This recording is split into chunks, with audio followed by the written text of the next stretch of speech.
music. That's River Valley Rhythms here on WESU Middletown, 88.1 FM. I hope you'll tune in and thank. You're listening to 88.1 FM WESU Middletown, a community service of Wesleyan University. Up next is The Business Buzz with Jeff Sherman, taking a look at innovative and cool technology and businesses right here in Connecticut. Catch The Business Buzz each and every Friday afternoon at 4 p.m. as part of our Monday through Friday 4 p.m. local talk block, only on 88.1 FM WESU Middletown. The Business Buzz on WESU is proudly sponsored in part by Carlson and Demir, located right here in downtown Middletown. Carlson and Demir providing legal representation for victims of serious injury and for those facing criminal charges. On the web at carlsondemir.com, 860-819-1034.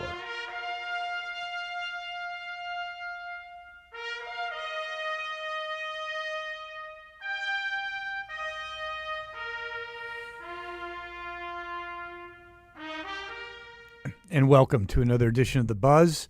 I'm your host, Jeff Sherman. We have Marty Keena and Chris Calandra in Studio B. Gentlemen, I think we have a full show today. We'll start off with a little humor. It's become, I think this will be the last week of this little humorous intro, but I do get a kick out of her. It's the gift that keeps on giving. It's Hillary being confronted on her book tour.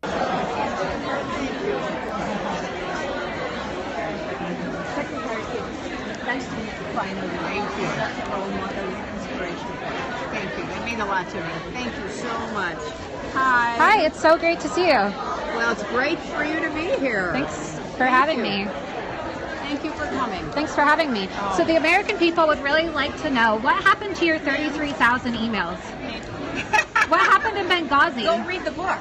What happened to the millions of dollars that was supposed to go to the people in Haiti? You know what? I'm so sorry you believe things that are untrue. What happened to Seth Rich? Hi, nice to What happened to your health, Hillary? So that's her little book tour going awry.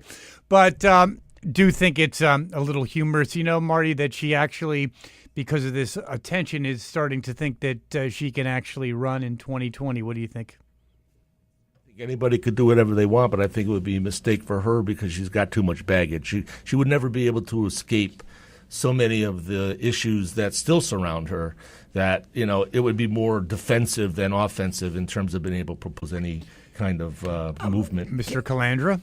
I don't think she could possibly run, but I'll also say... Well, she is delusional, you know that. She is, but let me just say, I'm also not a fan that the woman's at a book signing and to go and harass her. I think that's kind of bad form. I am certainly not a fan of Hillary Clinton, but, I mean, what's the point of that pettiness to try and gotcha and embarrass her? I mean, I don't know. Do you like that, Jeff? Like, no, I just think it was funny. I think it's funny, too, but... It's for the posting. I'm sure the person posted it right to their Facebook account. I mean, so, but you know, hey, it's valid. And if your person's there, you ask them the questions, whether you're ambushed or not. She's writing a book, giving her side of the story, and here's a private. citizen I still don't get the book. I really don't get the book. I don't get the book either. It's like what happened. I can understand what happened in D-Day. I want to know that. No, seriously, what happened? You know, there were miscommunications. You know, I thought about it. Why didn't they give much? You know. More like close air support, blah, blah, blah. But you kind of lived this like 6 months ago. You know, what do you like? You got Alzheimer's or something? Like, everyone knows what happened. You blew it. There's nothing there. Is it a money motive? Do you guys know? Is this something where the profits will stay in the Clinton family or sometimes folks will donate to charity? I think that it's a way to, I think, you know, people, you know, she likes the limelight. Sure. But I also think she's getting a lot of, oh, I'm sorry, kind of accolades and maybe changing her image because they're the master manipulators from someone that most people despise, including liberals, to a sympathetic figure. And I think the fact that the president is acting the way that he does gives, you know, unfortunately gives her a little license to come out a little bit. And people are taking pause, perhaps, you know, based on some But how of the is things the we're president? seeing. What has the president done to, let's say, be something that's unwarranted lately? What has he done? Is something that's unwarranted? I'll start with the comments in Charlottesville. I think those were unwarranted. But I don't even think it's that, Jeff. I just think if you were a Hillary supporter, like an avid Hillary supporter, you're probably not happy with Donald Trump, right, wrong, or indifferent, which means you would want to hear from your candidate, the person you were a fan of that you hoped would win, and you're sickened that she lost, that you would want to go out and buy her book and find out what the story And is. I think the tour is justification for them being the Clintons. I mean, as you said, there's the limelight, there's their foundation, there's their own personal wealth. You know, they're capitalists like most everybody, and they're not the only politician to have a book out there right now. I'm surprised that capitalists would be allowed in the Democratic Party now. Can I offer something? Because Go I know ahead. we talked a little bit about this last week when Dr. Lopkin was here. So I found this statistic. According to a 2014 Pew Center research survey, only 69% of the Democratic women and 46% of the Democratic men wanted to see a female president in their lifetime. Republicans polled 2/3 lower. So in terms of attitudinal, man, we were talking about what were some of the factors that might have led to her not meeting some of the constituencies or focus groups that she thought she was going to nail. There was perhaps a predetermined bias already that maybe they didn't want to have a female I think that makes president. sense. Chris? I think it does. However, if the Republicans were running a woman and the Democrats were running a man, they would probably flip-flop because people's views on this stuff is fluid. If it had been, a powerful Republican woman, I imagine that would have Yeah, and I think flipped those Hillary numbers. also might have influenced the survey as well. Could I think be. if it was someone else. So speaking of humor, here we have another good liberal, Lawrence O'Donnell, that this is very interesting, and maybe he's in a rubber room now, but, in front of the camera, he's the compassionate liberal that, everyone needs to be loved. And he also has done a lot of criticism of Donald Trump on a lot of that's topics, MSNBC. including his temperament and Yeah, I love the temperament, but if you took away from MSNBC anti-Trump rhetoric, how much programming time would be left? it would be like 5 minutes? just commercials. Maybe like the test pattern that they used to have, like back in the 60s. Yeah. So here's good old Lawrence. This is I want to. I want to hear this badly. James Fallows and Josh Earnest, thank you both for joining us tonight. Really appreciate it. Coming up, is Donald Trump going to be called to testify to Congress? Michael Liskoff has the latest on that. Stop the hammering. Stop the hammering out there. Who's got a hammer? Where is it? I don't know. Where's the hammer? Is it on go up on the other floor? Somebody go up there and stop the hammering. Stop the hammering.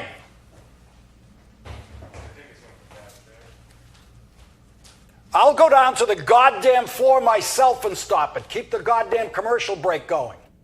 well. I think it's fair to say that's unhinged, gentlemen.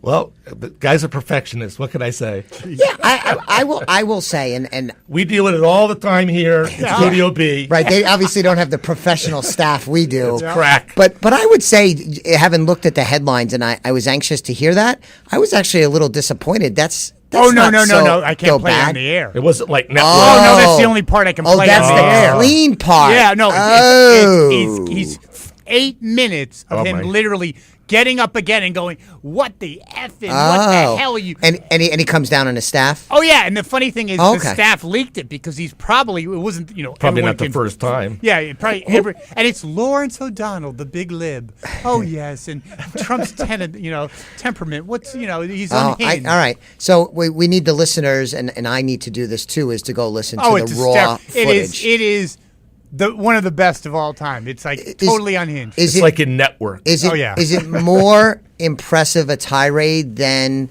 who was the other? O'Reilly did a good one. Well, no, there was also the talk show guy who said, "Don't even talk. I don't want the staff to even talk to me." Who was that? He did. He's the one that announced Miss America wrong.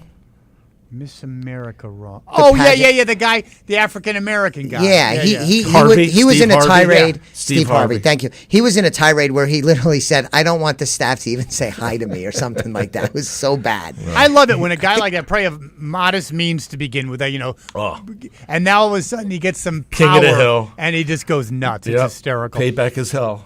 Exactly. So, on another more lighter topic, I know, Marty, you're a big sports fan. And Chris, you're a sports fan and a great marketer. I'm interested, from many perspectives, on what's going. Okay, anything one year can be an anomaly. Things happen. But last year the NFL ratings were down 9%. Now they're down 15%. And last night's game, the stadium was less than half full. Chris, then Marty, some takeaways from that. And I know you're a Jets fan. That's awful. But you grew up, were younger, but you grew up in, let's just say, the post-heyday of the NFL. Sure. I have my theory of when that was, but certainly the biggest thing in town. Yes. Sunday is all. I remember when I was out of college and in high school, all day was watching football, like on Sunday. Absolutely. You'd watch Sports Center in the morning, all the pregame shows, 1 o'clock, 4 o'clock, and then as time went on, there was also the 8 or 8:30 game. And you played already out in the backyard in the morning, you know. So I mean, it's been football since you woke up. So, Chris, to quote Sir Hillary, what happened? I think there's 3 factors. I think Marty wants to highlight one of them, but I think the politicization of what happened last year with the national anthem. You watch football, you watch sports as an escape and as an enjoyment to share with the family. And I think the making it political, because I can't say that word, I think is a big factor. Number 2 is I think the game has gotten slower as the referees. Wait, let me interrupt. That to me, okay.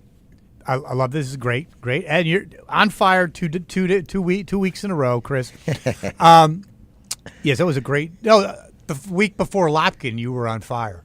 That was maybe your finest hour, to quote Churchill. You and I did a very good show. That was amazing. So anyway, I think we'll get into the sidetrack issues, okay? Which I think just insults people. You're a hardworking guy, or people, working at the gas station, whatever. You escape. I think that is a very small part. It is a part. But the biggest thing is, I remember I was driving to work, and I was listening to NFL radio, and I was like moving the chains or whatever. And I forgot the guy's name. It's not important. He goes, and he's a football analysis on NFL Network. I'm serious. He goes, leave it to the suits to destroy a perfectly great game. Yeah. And I think that's really the crux of it. It is like watching. It's kind of a boring game now.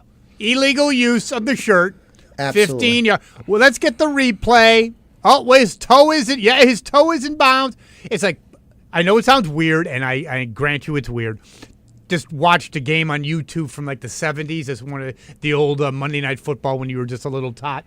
And anyway, talent-wise, not even any comparison. They would be crushed. Sure. As far as an enjoyable game, not even close. There was like 2 penalties, no instant replay. Yeah. They played the friggin' game. The announcers were more colorful. It was funny. It was fun. It wasn't draconianly serious, like it's like national defense or something. More comments, Chris, then we'll go through them. No, I agree. If you watch these games, you picture like if you say it at a bar and you walk through the crowd, you got to get jostled a little bit as you go through the crowd. Some of that physicality going through a crowd at a bar is worse than what gets called as a penalty on the football field. And it's all arbitrary. It's like, some guy could get mugged, okay, and then the next play sneezes. Yeah. And I think the refs are either intimidated by instant replay or feel that it's like bracket creep, like with government. Sure. And here's another example of bracket creep in government and how it pertains to the NFL, is that like when the instant replay first started, I know time flies, like 15, 20 years ago, whatever it was, 15 years ago. Yeah.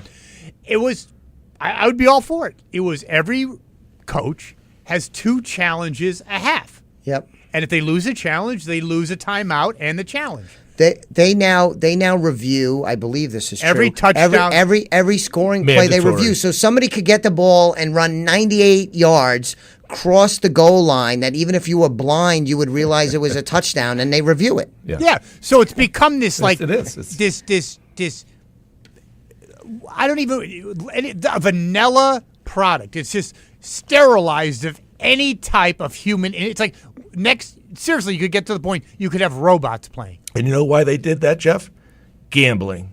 I was going to say because that. there's so much at stake. Oh, yeah, that's a big there's thing. so much at stake. Yes. And as much as they don't want to have any association with gambling, I mean, and their 2 primary owners, Jerry Jones and Robert Kraft, are the 2 bigwigs in FanDuel's and the other one, that's the other gaming sports bet. Oh, wow. And I did not know any of Yeah, this. no, Marty's absolutely right. And it's like, but oh my do you God. agree that it's? I mean, you're a big sport. Don't you think that the game of DraftKings. years ago was a lot talent not as good? Absolutely, but And you were more emotionally involved. I think expansion has had a lot to do with it. There's more teams, but it's also the overexposure. I can remember first when Monday Night Football came out, it was thrilling to think you were going to have a Monday Night Football game. You had Howard and Dandy You know Don, something? It's like the but now you got Sunday night, Thursday night. Oh my God. It's the forbidden fruit. It's like, yes, it was that product you only had from Sunday to Monday.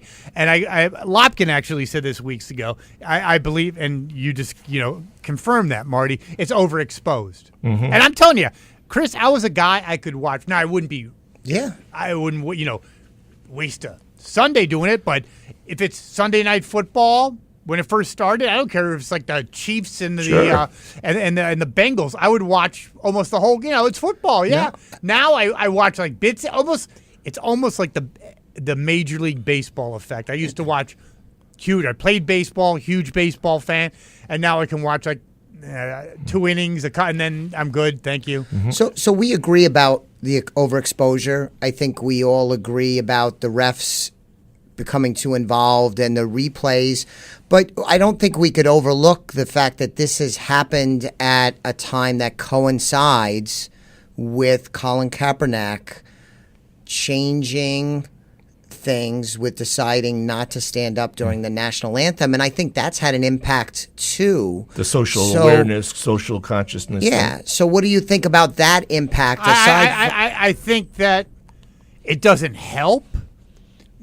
But I think if you had the product of the 1970s or 80s and you had, the protesting is disconcerting. These guys are multi-millionaires. And many of the old timers are saying, yeah, you can do whatever you want. Like if you work for a company, you can't do certain things. You represent the NFL, stand up for the national anthem. If you want to protest right after the game, then do it. I don't think it helps, but I don't think that's the quintessential problem. And what about the idea that there's that whole criminality piece too? I mean, it's almost like the outside world has come into football, where you've got the Ray Rices of the world that has had the domestic abuse stuff. He can't get a job. You got Kaepernick with the social consciousness. He can't get a job. And by the way, Kaepernick, you ever hear him in an interview? Not a long time. A true Mensa candidate. No, but I kind of disagree with you guys, because I think when you I have a son who plays football. I coach football now. As you said, I'm a sports fan. If I sit down with my son to watch a game, I don't really want to have a conversation with him about the politics, whether I agree with Colin Kaepernick or I disagree with him. But especially if you disagree, why you have to make a political statement on the football field? If he puts it on his Twitter, he puts it on social media. That's what I'm saying. He I agree goes with to you. some focus group, some benefit or whatever, fine. But it's supposed to be an escape. It's sports. And I think that got tarnished a little bit, and I think you underestimate the impact that had in having people turn away from the game because it's not fun. Just like it's not fun the game, it's also not fun to have the political implications put in your face. Well, how about ESPN as well? How about them becoming politicized? Sure. Look at, what's his name, the pitcher for the ex-pitcher from the Schilling. Yeah. He got fired. I heard him on Fox and Friends in the morning saying basically ESPN is just a left-wing political hack organization. Yeah, when you said earlier, Jeff, in the show that you listen to sports radio. Now, I know you listen to political radio, right? So when you want to listen to political radio, you put political radio on. And when you want to listen to sports, that must mean you don't want to listen to politics. Otherwise, you have the politics channel on. That's the reason why. And then you listen to the sports, and if it's in your face, blatant politics, and it's becoming more and more prevalent, then it's not sports anymore. Now it's politics, and that's not what you want when you listen to sports. All right, and I think to that point, and by the way, if you'd like to join us, I know it's not as heavy as a topic that we normally do, but I think it's interesting. And you can give us a call at 860-685-7700, 860-685-7700. What happened to the NFL? Or is it a bigger issue? Is demographics and people's attitudes, millennials changing, that the 4 big sports, just there's other things to do. Yeah. And I think the base, if we want to talk about Mr. Trump's base, I would say that the majority of them are probably football fans as well. That's right? a fair statement. And so at that point where you have this kind of demonstration which is counter to their perception of what should be happening, which we're just discussing now, they could actually be part of the group that's turned off because they don't. Actually, that's a very good point, Marty, because I think when you look at, they're not the Hamptons or the San Francisco Bay crowd eating sushi. Your stereotypical football fans, a blue collar guy, right? I mean, the meat of it. Yeah. The meat of it, and probably not really into the whole thing. Right. And Marty brought up a good point. With Colin Kaepernick, he's unemployed. Now, he's not one of the top 3 quarterbacks ever. But if you follow football, there's a shortage of talent at the quarterback position. I'm a huge Jet fan, and they could probably use him. The Jets could certainly use an upgrade. They could probably use me. But he's probably been blackballed by the league, and the reason is it's too poisonous to bring him into the locker room. It's not worth it. No. And that's why there's only a few cities that were even mentioned, like Baltimore. You have a great point, though. Around that. You have a great point because it's like if he was a stud, then you could do the equation, it's worth it. But for a B-plus player, maybe a B player, it's not worth it. Your whole chemistry of the team, racial relations on the team. All the questions that would come up, because then every player is going to be asked, how do you feel about, should you stand, should you kneel, should you sit, should you, turn your cap backwards, whatever. And it is, at the end of the day, the sport is a business. It's not really viable from a business standpoint to bring him in, which speaks to Marty's point that most Trump supporters, if you're in a state where Trump, let's say, won 48% of the vote, those fans are probably on average really, really not happy with the thought of Colin Kaepernick kneeling during the national anthem in their home stadium. So if that was Wisconsin, that'd have been a Green Bay fan, maybe a Steelers fan for out in Pittsburgh. Right, so those folks there. If we're looking regionally from the election, and maybe Ohio, I'm not quite sure. Ohio, the whole Cleveland Browns team knelt. Right. Yeah. Can I bring up a couple other things to talk about maybe the overexposure and people not staying with a game like you did, Jeff? The NFL even recognizes that by offering the NFL Red Zone. So, I'll have the Red Zone on all Sunday, and they just bring me to games where there's a scoring opportunity, and it allows me to stay engaged versus sitting there and listening and watching all of the rest of it, unless I have an interest. Like this year I'm in for the Raiders. The Red Zone, though, has been around for 15, 17 years, though. So it does add to the overexposure, but I think the trigger is the politics part, maybe highlighting some of the weaknesses in the game. Yeah, but it seems like the trigger. I think you're right. I think can we agree on this, that there's an underlying problem with the game? Yes. And then there's a problem with demographics. Millennials might not be as team-oriented as people like us. I think that's true. Mm-hmm. But I think what you're saying with the protests certainly does not help. It's just when the ship's going down, you don't need another torpedo. There you go. And the other thing I don't like, this is me. This is just me. I think Marty mentioned something like criminalization. Okay. I think it's kind of bigger than that. Maybe, you always look back when you were around or when it was your heyday. All those times were better. But I thought I think there's lacking of real characters.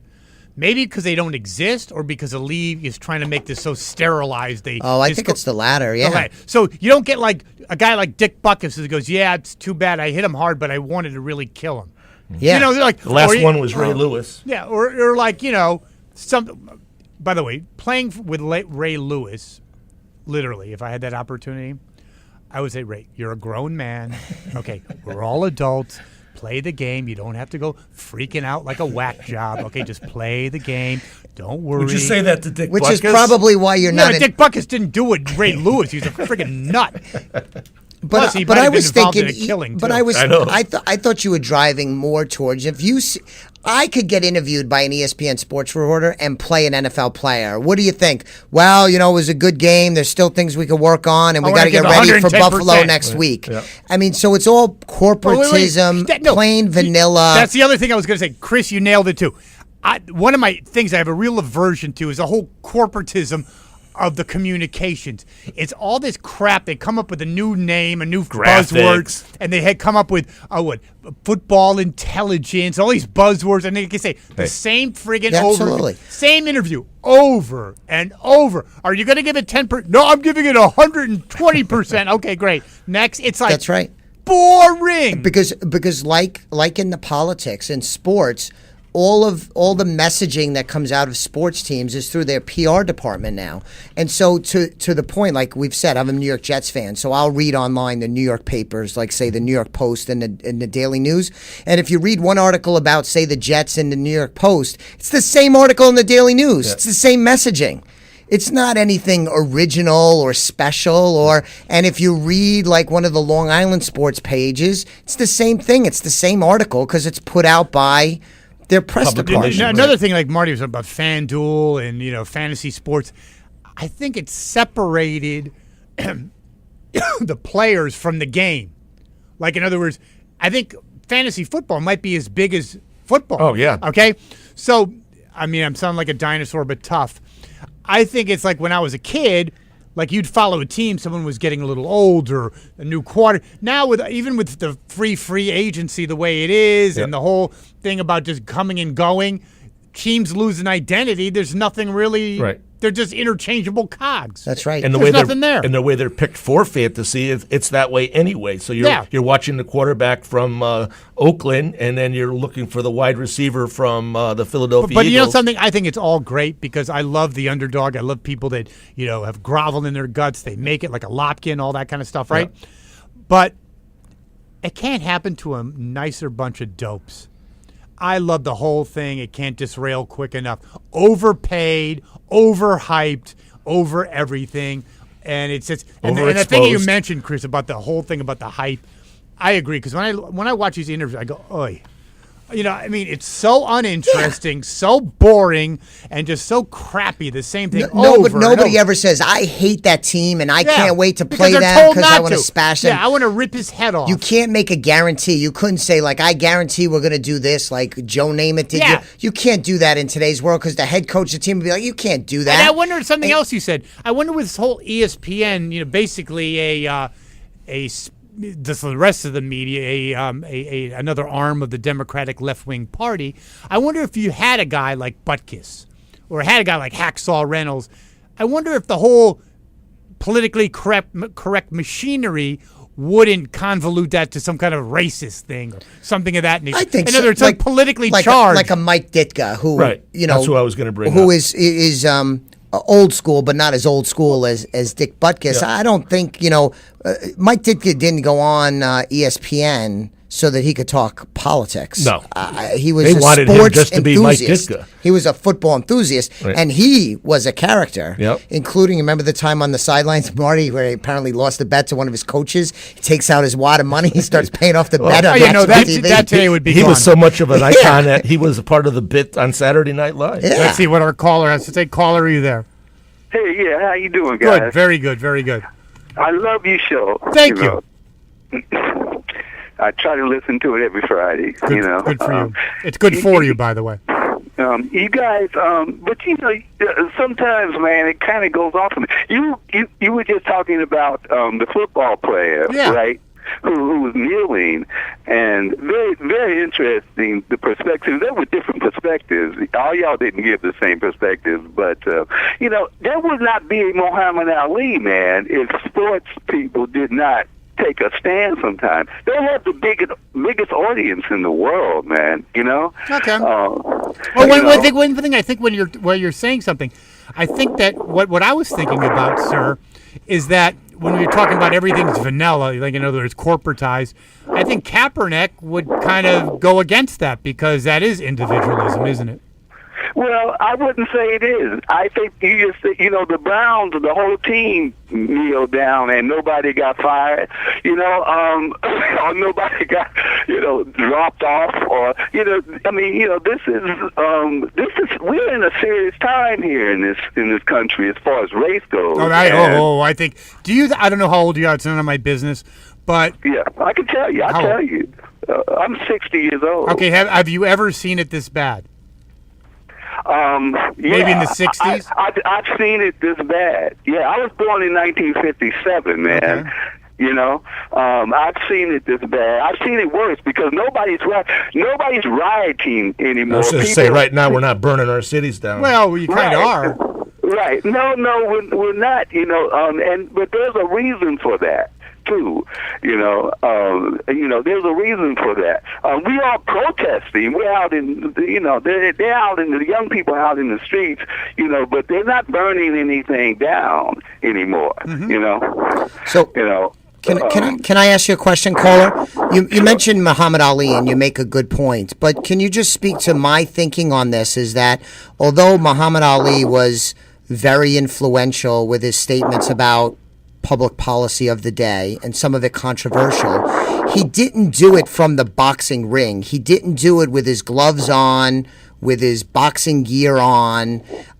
He did it separately. And to me, the difference is that I tune in to watch sports, and then the politics are introduced, and I don't want it introduced while I'm watching the sports. However, that's not the. But see, the point about that is, I'm going to let you finish because you were going to ask me a question. Yeah. So my question is that a fair distinction between doing it on the field with your sports gear on, as opposed to in a suit and tie at a press conference or at a public event where you express your views, even if they're controversial? To me, that's the dividing line. But I would like your opinion.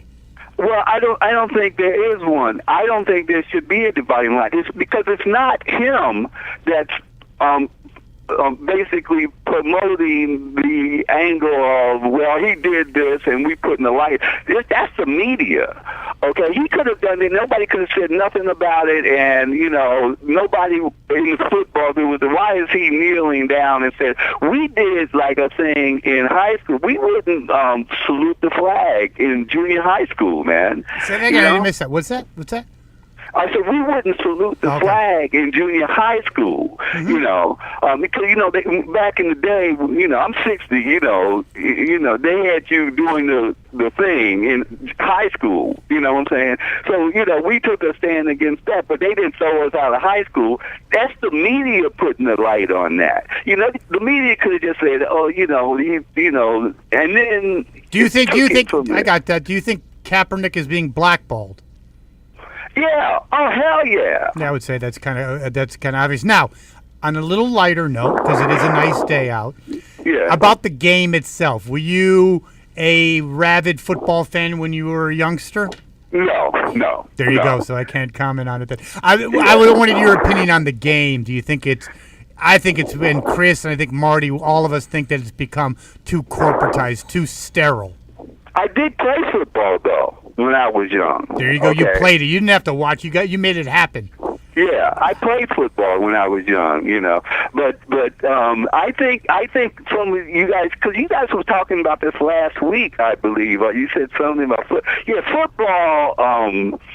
I said something to a friend of mine about football the other week. Mm-hmm. Not to change the subject, but this whole preseason thing should be. That's a waste of time, man. That's a dangerous game. I mean, these guys are athletes. They don't need a preseason. They don't need a warm up. Yeah, I think they could probably maybe cut that a little bit. And by the way, if when you really think about it, playing baseball is the way to go. I mean, I agree with you, caller. That's a dangerous baseball. You could be smoking a cigarette, hanging out. Golf. Yeah, golf. It's amazing. So I thank you for the call, and I think your points are well noted. Okay, well, dig this, man. I want to stay in touch with you. I'm in Middletown. Oh, okay. Around the corner. Connecticut. Yeah, I'm in Middletown, man. But I love you guys' show, Well, thanks a lot. That means a lot to us. And thanks for the call. Great points. All right. Thank you. All right, thanks for listening. So I think that's all good. We do have some fans. I mean, donation time for ESU. Yeah. I think a lot of people, even on the left, even though Marty's a lefty, but we dominate. Yeah, come out of the bullpen. No, I think we do have a divergence of opinion. And we love when callers call in, and we could have a nice, civil, respectful conversation, even though we might disagree, to hear one another out. And we learn a little bit about each other. Obviously, is a great fan of the show, and a terrific guy. So I thought that was a great call. There's actually some good points. So can I introduce something else? Do you think, Marty, that all of this head trauma scare, CTE, concussions, there was news this week about Aaron Hernandez. In the past, there was like Junior Seau and others. Okay, interject one thing about that. I want your opinion. Yep. I told my students, how come it has to be in the works, the Aaron Hernandez movie. Oh, I'm sure. It's got to be, right? I mean, and in fact, we were talking about it that you don't want to go overboard, but maybe throw in an extra killing. I mean, because chances are. Well, you know who's going to play him? Vin Diesel.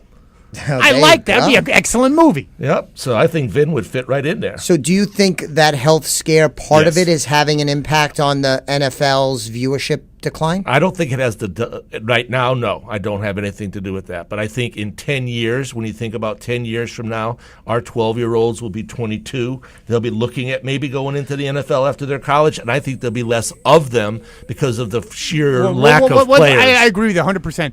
But one thing that intrigued me, because I used to goof around with my students like 5 years ago on how I designed this concussion-free helmet, right? I mean, I'm not going to get into the particulars. And then I saw that they have one out now. Don't you think we put a man on the moon almost 50 years ago? They can't come out with a better helmet? Well, I think the technology is improving, and eventually maybe it's something that'll be solved. But I mean, the technology is better than people that played 20 years ago or 40 years ago. Oh, actually, that's a they used to misnomer. play with just. There's a psychological phenomenon, and I forgot what it's called. I taught it in my marketing class. The XYZ effect. That's not obviously what it is. It's a guy's name, and basically like safety rules in cars. You think that the deaths would go. No, they go up because people assume, well, I'm safe. I can go 90. I can go 100. I see. Okay, and then they had another one, and then another one was helmets. When they had the leather, there was less of that because you didn't use it as a weapon. Right, because you didn't want to hurt yourself. Yeah, exactly. So we do have a caller on the line. Awesome. Caller, are you there? Yes, sir. So what's going on? First off, I'd like to say last week in today's program, and I can't say this often when it comes to talk radio, but the last two programs you've had on, I couldn't agree more with all three of you that you're 100% when it comes to sports. Yeah, wait, let's go. No, I love this subject, and thank you very much for your compliment. But do you agree with, let's just take one step at a time. Do you agree, I don't know, how old are you? Just curious. Well, Jeffrey, I'm 70. Okay, so as someone that's been around and grew up in the heyday of, let's say, the NFL, are you not sick of the hype and the fake hype of it? You know, and all the... It's so fake. It's so fake. They used to have real characters, Butkus and others, and Deacon Jones. Now they they have all these players. None of them have any personality, nothing. It's all vanilla. And like Chris said, they say the same day. Going to give it 110%. I'm going to use my athleticism. Take it one game at a time. And I'm going to use my football intelligence. Thank you very much, Billy Bob. You're a genius. Next, you know. And the only, an NFL player of the year, man of the year, is the only one that didn't commit armed robbery. It's like ridiculous. Yes, sir. Yes, sir. And here's another point to you three.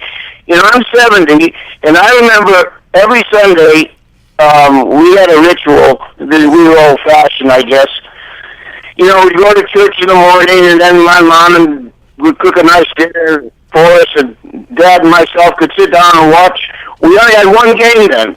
Yep. We had one game a week, so as a kid you had 6 days to focus on just one game. Yeah, no, and didn't you watch like Sunday afternoon this week in the NFL, and it was like, it was all condensed into that one day, and I could watch the Giants, which I hated, against the the Packers. Didn't have any, and I'd watch the game. Now I find myself almost like I did with the Major League Baseball. I can watch half hour. Oh, the game is the game is, and the refs. The refs are 90% of the game. They don't even let them play. I know this is weird. I played, like I said, like a 1970-something game on YouTube. The talent was not as good, No. But the game was 1,000 times better. It was not even close. There was like 2 penalties. They let him play. Now, every other call, let's get the replay. Oh, did he step? Oh, his toe is no, his right toe is out. It's so Don't freaking forget boring. the ad. We got to get the ad put in, too. Yes, it's amazing. And he had to have the ad for it. So where do you think this is going? I mean, Chris, and what do you think about Chris's point about that the protests don't actually help either? All right. For you three gentlemen, I'd like to say one thing. Surely they're taking the fun out of the game. When we were children, it was fun. Now, like you said, every play on a kickoff, there's an ad. Then, let's say my team, I'm a Pittsburgh Steelers fan, thank God. We have an advertisement after every play, like you said, the replay. You can go out and cook a dinner by the time you come back into the room. They're still on the replay. Yes, and right? then they analyze something. It's like, dude, we're not watching the space shuttle.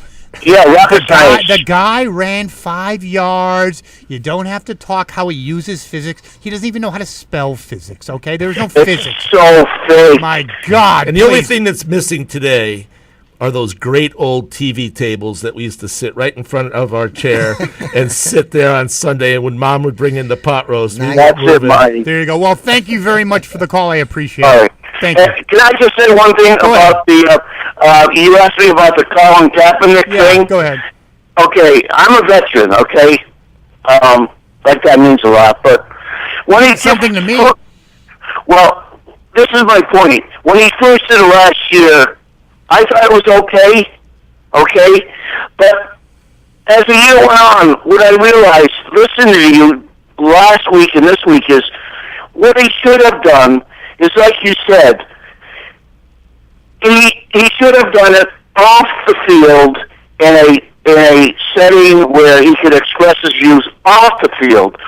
And where I thought he was correct, and I was wrong, and I will admit this, I thought what he did last year was very courageous. But as the year went on, and what you said last week, listen to you three gentlemen, you proved me that you're right, that stuff like that should be done off the field. Agreed. Well, thank you and very thank you so much, you guys, and I hope your teams win. And God forbid, if you're going to watch the game this week, with all you three gentlemen, you better drink a lot of coffee because there's going to be a lot of advertising. There you go. Thank you very much. Thank you so much. There'll be a lot of God drinking. bless. I don't know. You if know there'll something be that's coffee. interesting? From a marketing perspective, 2 callers, especially the last caller, I don't think it's just us talking in this studio. I think a lot of people are the masses, the unwashed masses, are feeling the same thing. Yeah. And also, no one wants to be, Chris, I'm sorry, but real quick, no one wants to be manipulated. I just feel manipulated when I watch the game. It's all hyped up. It's all crap. But that's my opinion. Go ahead, Chris. No, but I think all three of us, right? And we have different lives, different ages. I watch a lot less football than I did 2 years ago, and I'm not suggesting it's because I decided consciously that, boy, the game isn't as good as it used to be. I'm not going to watch it anymore, and it certainly wasn't because of Colin Kaepernick or any political statement where I said I'm not going to watch football anymore, but I've watched less football the last 2 years or last year and then the start of this year than I ever have since I was a young man. Me too. Same thing with me. I find myself, like the last game, it was a crappy game, but the Bengals against whoever they played, it was awful. But the point, I used to watch the whole game no matter who was playing. And I'm watching like a half hour. I'm like, okay, it's like watching paint dry. It's just like, okay, whatever. That's right. Yep. And so given the discussion we're having, I think that people that are not watching as much or stopped watching, it's probably only a very small percentage that said, I don't like what Colin Kaepernick did. I don't like what the Browns did. I'm not watching football anymore. I think it's a very, very small percentage. And I think it's very small where people consciously said, this game isn't as good as it used to be. I'm going to stop watching. I like where you're going. But it's a slow evolution. And then you start to say, hey, I'm missing it. I don't really miss it that much. And is it, I'm like, tell my wife, I got to be home at 1 o'clock for kickoff. I'm going to watch the game. It's going to be awesome. And I'm sitting there thinking, man, this isn't as good as And I think some of it, to close it out, is also supply and demand. It's so accessible that it's just not the forbidden It's not special anymore. And if you don't have the love for it, then your children won't have Sure. a love for it. So that trickle down over time, whether Which it's happened in through Major League Baseball. Absolutely. So I think that'll, in the long run, I think 10 to 15 years down the road, they're going to have a major But something, issue to Marty, deal with. though, I like that's a good point. But so I feel sorry for people that are people, meaning that go through their hard knocks, whatever. I think they screwed it up beyond the protesting. I'm talking the core game. They deserve. They took something. Do you know what it is? Like typical. A friend of mine said, "Be careful for the unintended consequences of an MBA, that is." And that is like they took a game and they have to analyze it with the spreadsheets and everything and make it like, well, maybe we'll offend this person, or how do we do this, and how do we have an ad when the replay is going on? So they took a game that was just friggin' awesome, and now it's boiled down to like vanilla. Yep. The NFL, the no fun league. That was years ago. Now it's really true. Yep. So anyway, we have a last call on the football/sports thing, 860-685-7700, 860-685-7700. Your thoughts on football? Do you watch it as much as you used to? Maybe not so much. I think it's an interesting point because it goes to the evolution of everything, Chris and Marty. That is, everything has a peak and a valley, and nothing goes on forever, Nope. does it? And I think I'd like to hear from maybe a mom or a dad who has had a conversation with their student and decided not to play. They've decided to do other things other than to play football. Oh, wait, and that's the other thing is I think that kids, other sports are becoming more popular. Absolutely. But that's interesting. Chris, what do you think of that, having kids? I think that's true, and as I said earlier, my son plays football. He's plays sixth grade football. He absolutely loves the game, but you do worry about the safety part of it. At the younger ages, I found it's not as worrisome as you would think because they play in the same size field as the high school and college kids, and they got equipment on that slows them down significantly. If you're running around and you're 65 pounds, having that equipment on, you can't really do a lot of damage. It's like wearing those giant sumo wrestler suits so, at the park. But it is a dangerous sport. But it is a great sport, and I think I've read some really good articles, including one today from Brain Neuroscience, that some of this concussion CTE stuff is a little bit overdone. There could be the and ball it gets is a little rolling. trendy. But do you know what I think is missing? Just before we take the caller, Chris, you comment real quick before we get the caller. Yeah. When I was a kid, I'm talking like 10, 12 to maybe 15. My best friend David Eddy, we played football every day. We played something even called one-on-one football. You hike it to yourself, blah, blah, blah. Sure. And I don't see kids, they play football. I don't think they play it as much. And when you don't play it, you don't love it as much. Chris, real quick. There are no pickup games That's what in I'm saying. any sport like when we had grown up. I think they don't play football like We we used to played play football hardball. We used to play or hardball. baseball. We You play play home run hardball. derby. Well, kids are over-programmed, so they don't have a time to be creative. It's structured, and I think that's is less about sports and it just as The much society. as child rearing in the community. Okay, good. We have a caller, though. Caller, are you there? Caller. Yes, I am. I just wanted to comment on Colin Kaepernick. Go ahead. One thing that you never hear of is that this guy's an employee, and his workplace is at football. Oh, I said that. No, you didn't hear me. I said, like, if I'm at work, I might have views on a lot of things, but I can't say them, and I kind of am mature enough to know that I can't. Hey, but guess what, though? Your First Amendment rights, the freedom of speech, does not And at the employment. private. Yes. It really does not extend to the private sector. I agree. You cannot go into a workplace and express a political opinion unless you want to be fired. This man expressing a political opinion in his workplace, and rightly so, he should have been fired. Even though they didn't have the courage to do that, he was wrong. You cannot go and have a captive audience and express your opinion because you have a captive audience like the people in Hamilton. You should not do that. That's wrong. And Colin Kaepernick, I'll be honest with you, when he came out and said he didn't vote, to me that was demeaning to Martin Luther King, to all the people that marched in the Civil Rights March. Oh, no, I agree. And do you know something about him? Here I never heard him, whatever. Then I heard him in an interview.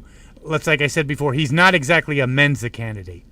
Oh, well, I tell you what, he's not going to be wearing a Phi Beta Kappa. That's what I'm saying. He's, Exactly. basically University of Nevada. Basically, God shined on him that gave him athletic talent. If it wasn't for his athleticism, to quote ESPN, it would be, would you like fries with that burger, sir? And I'll be honest with you, I dislike when people say he's being blackballed. No employer want to take on the unnecessary liability. He is a liability to any team that will hire him because they're concerned about the bottom line. And also, bottom line with the fans, but also winning. I would say, I think Chris said he's a poison in the locker room. You're going to have, and like he said, I thought he was really right on when he said you're going to start getting, okay, he comes on, you're going to ask every player, do you agree with this, taking the knee? What do you think about race relations? All of a sudden, the whole thing, your whole team becomes separated and fragmentized, and it's a disaster. And that's the type of liability I'm talking about. Yeah. So they can claim he's being blackballed all they want to. The problem is that he put himself in this position, and you suffer the consequences.